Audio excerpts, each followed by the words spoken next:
I have, a lot of predictions around where I think things are going to go.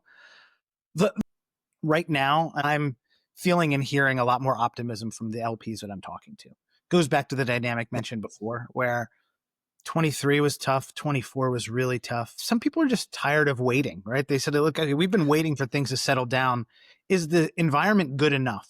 So you don't want to say the bar's been lowered, but I do think there's a level of optimism that the market's going to get better on a macro level. And from an underlying perspective, the quality of investments are still there. And from a pacing perspective, you can't sit out for that long. Otherwise, you start seeing that runoff and your exposure will change dramatically in the out years. So that's one thing that will give both emerging managers, I think, hope around more and more people. The first 2 weeks of January had a lot of conversations with folks of just, Okay. hey, what's really new and interesting and fun coming out?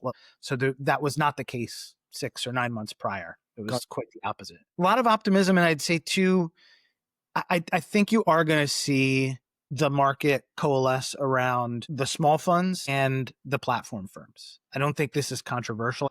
Okay. You either need to be a small, nimble team fund firm where you're investing at a particular stage with a particular set of capabilities and specific strategy.